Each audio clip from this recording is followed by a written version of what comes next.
stick it out till the end. Now that it's raining more than ever, know that we still have each other. You can stand under my umbrella, you can stand under my... Hey guys, you're welcome back to my channel today. Thank you so much for stopping by. In this video, we'll be drafting a pattern for this notched collar jacket. You can also call it a crop box shirt with notched collar. So you can use this pattern to draft out a shirt or a jacket with notched collar. If you're interested, keep on watching and let's get started. So I'll be drafting my back pattern first. What I'll do is to take my neck line measurement. So for the neck width, I'll be using 3.5 inches. The neck depth, I'll be going down by 1 inch because this is the back, and I'll indicate the 1 inch with a dot. After doing that, I'm going to use my ruler to connect from the neck width to make the neck depth like this.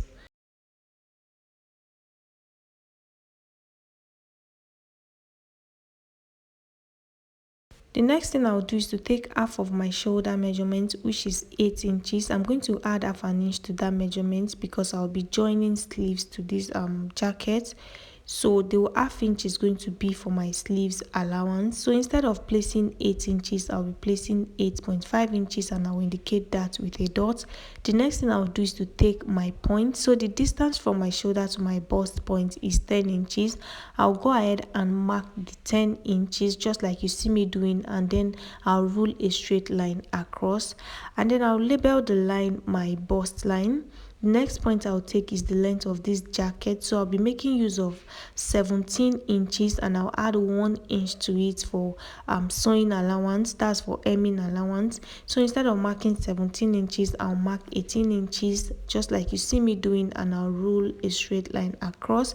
So I have the bust point and the top length, which is also the waistline. The next thing I'll do is to place my tape on the shoulder line, and I'll go down by half of my round armhole measurement plus half an inch allowance. So my round armhole measurement is 16 inches. 16 divided by 2 is 8. So I marked 8.5 because I added 1 inch to it.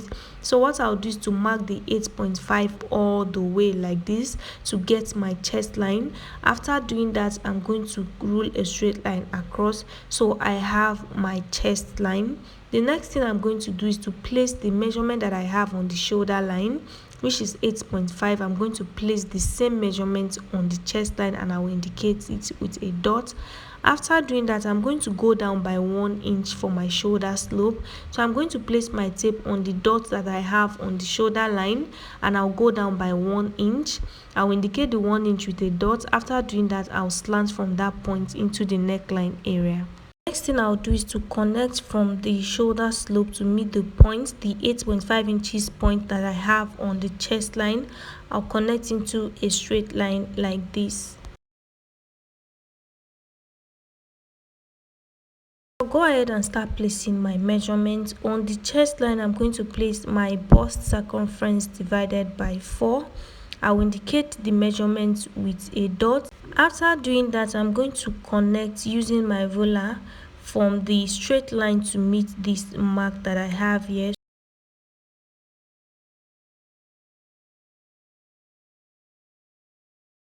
The next thing I'll do is to place my tape on the chest line, and the same measurement that I have there is what I'm going to place on the waistline, which is also my top length. Because this is a free jacket, we don't have any curve on the side of the jacket, so I'm just going to connect straight down from the chest line to meet the top length like this. After doing that, guys, I'm going to label my back, okay, and then I'm going to go ahead and cut. That is all for the back pattern. Guys, I forgot to mention that I added 1 inch to this back pattern for ease, not stitching allowance. I'll be adding the stitching allowance on the fabric, so don't forget to add 1 inch to the side for ease. So after you place your bust circumference divided by 4, go ahead and add 1 inch. After cutting, guys, this is what I have. So when cutting the back, you're going to cut it out on fold. So let's draft out the front.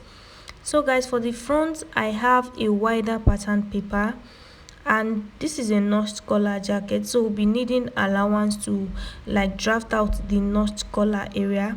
So on the upper part of the pattern paper, I left about 6 inches and on the center front of the pattern paper I left about 5 inches. Okay, so this will be enough for us to draft out the collar. So what I'll do now is to roll out my lines, okay, to make it visible for you guys to see. So whatever you do, make sure you leave allowance on the center front and allowance on the upper part of the fabric. So after rolling out my lines, I'm going to be taking my measurements inside the lines. I hope that you understand. So I have 6 inches on the upper part and 5 inches on the center front. The next thing I'll do is to take half of my shoulder measurement plus half inch, just like we did for the front.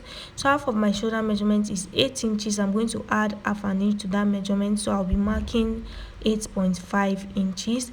On that 8.5 inches mark, I'm going to go down by 1 inch for my shoulder slope. I'll indicate the 1 inch with a dot, and then I'll slant from that point into the neckline area.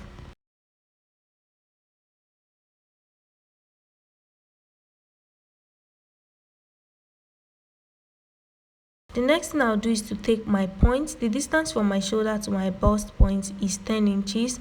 So I'm going to mark 10 inches all the way around. I'm doing this so I can get a straight line. So after marking, I'm going to go ahead and rule a straight line across, and I'll label the line my bust line. The next point is the length of this jacket, which is also the waistline. Just like we did for the front, the length of the jacket is going to be 17 inches, but I'll be adding 1 inch to that measurement for hemming allowance. So I'm going to mark 18 inches all the way around, and I'll rule a straight line across.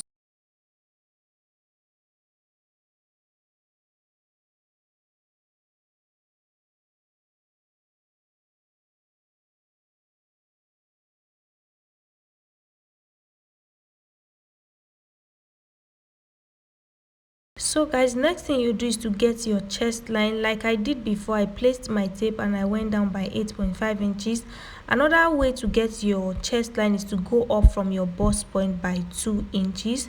The only difference between this and that is that I added half an inch allowance to half of my round armhole measurements. I hope that you understand, but everything I'm doing here is what I did for the back.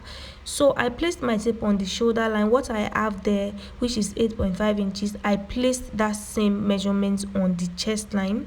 So I'm going to connect the dot on the chest line to meet the shoulder slope in a straight line. After doing that, this is what I have on the chest line. I'm going to place my bust circumference divided by 4, and I'll be adding 1 inch to that measurement. Okay, so the next thing I'm going to do is to place the same measurement that I have on the chest line. I'll place it on the waistline and I'll add 1 inch. The 1 inch that I'm adding to this measurement is for ease, not stitching allowance. I'll be adding the 1 inch stitching allowance when I'm cutting on my fabric. So I'm going to connect from that point into the armhole area like this. So the armhole for the front and the back is the same because this is a jacket. We are not going to go in by half an inch just like we normally do. I'm going to connect from the chest line to meet the top length in a straight line. The next thing I'll do is to take the neck width. So for the neck width measurement, just like we did for the back, I'll be taking 3.5 inches. And for the depth, I'll also go down by 3.5 inches. So you get to determine how open you want the neckline to be. So you can do 3 inches, 3.5 inches, 4 inches. It depends on what you want.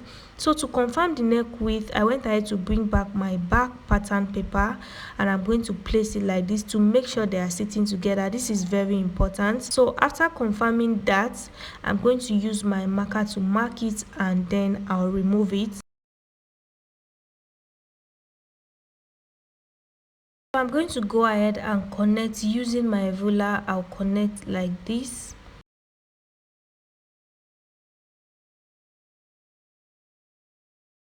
So guys, next thing I'll do is to go out by 1 inch from this straight line. I'm coming out by 1 inch on the waistline, on the chest line, on the bust line.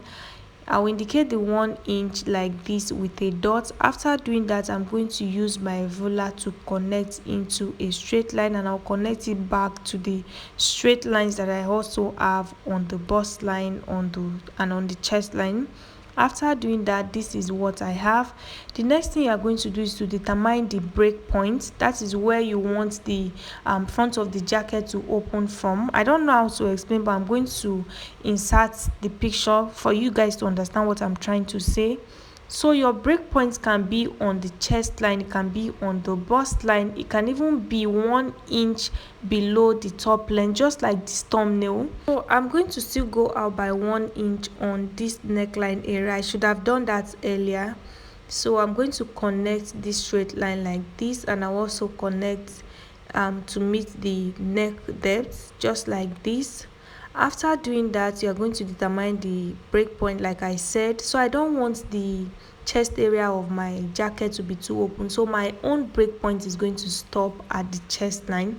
But if you are really doing a jacket, I think you should go down to the bust line or even below the bust line. Like you can see on the thumbnail, you can see that my own top is already too long. The one on the thumbnail is a crop top.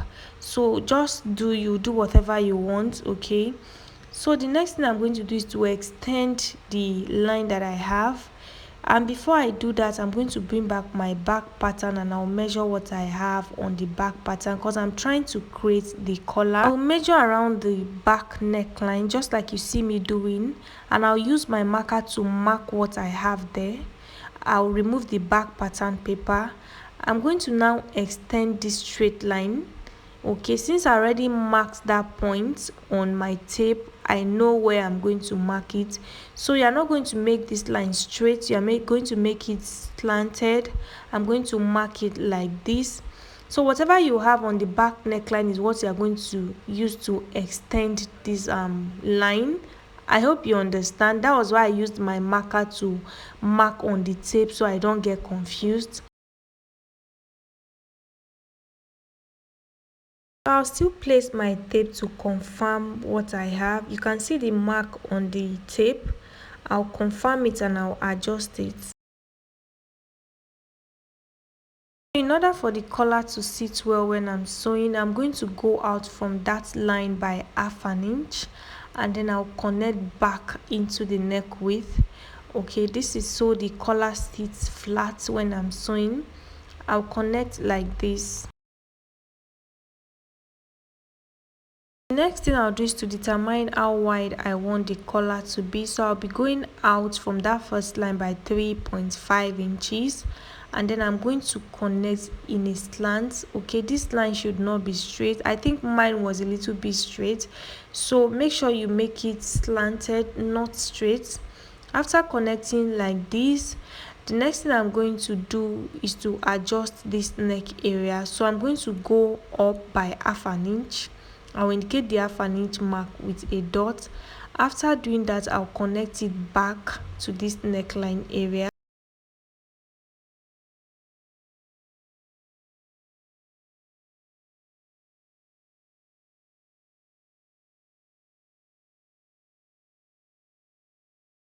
The next thing I'll do is to connect like this. So this line is not straight, take notes. After connecting, this is what I have. So I'm going to go ahead and cut. Like I said before, your break points can be lower than mine, and the length of your jacket can also be longer than mine. Mine is a little bit long. Okay, so pay close attention so you know where to cut, especially this collar area. After cutting, this is what I have. So this is what I mean. The break point is going to be folded inward like this. So you can see that this is quite small because I don't want the chest area to be too open. I don't want to wear anything under it when I'm wearing it. So this is how the collar is going to be fixed, and the collar is going to extend to the back neckline. So when you bring your break point down, that is how you are going to fold it inward. I hope you guys are not confused. Okay, so yeah guys, I'm going to label my collar. These are my front piece and this is also the back piece. Yeah, thank you guys so much for watching. Please stay tuned for the sewing version of this tutorial. Don't forget to like this video. If you are confused anywhere, leave your questions in the comment section. Thank you so much for watching. I'll see you guys in the next one.